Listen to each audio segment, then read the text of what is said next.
ووصينا الانسان بوالديه ما حکم کړه دې وصیت کړه دې تاکید کړه دې انسان ته بوالديه چې احسان کوه مور او پلار سره الله وی ما انسان ته د دې خبرې نصیحت کړه دې وصیت کړه دې حکم می کړه دې چې خپل مور او پلار سره احسان ښېګړه کوه او خاص کر بیا مور سره حملته پورته کوي انسان لرا امه مور دده حملته پورته کړو دلرا امه مور دده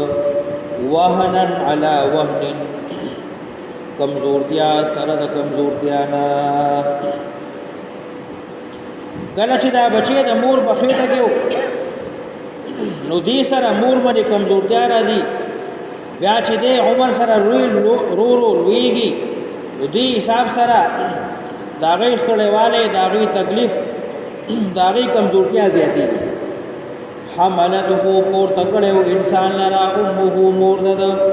وهنن کمزورتیا سره علا وهن سره د کمزورتیا وفصاله فی عامین او خلاصول د پيو دد دوو کالو کې چې کله ماشوم پیدا شنو بیا ولا مور پي ورکی دې کې هم د مور کړهو تکلیف ته انشکر لی ولوالدیک متابداریو کا زما او د مور او پلار ستا انشکر لی شکر ادا کا زما ولوالدیک د مور او پلار خپل مفسرین لیکي چې کم سړی 15 وخت مورس کوي نو دې د الله شکر ادا کوي او چې بیا هر مانځه پس مور او پلار دعا کوي رب ارحمهما كما ربياني صغيرا ربنا اغفر لي ولوالدي یا خپل جبه کې مور او پلار دعا کوي ودې داغي شکریا ادا کوي انشکر لی شکر ادا کا زما ولوالدي کا مور او پلار ستا الی المصیر خامخما ته واپس را ګرځیدل دي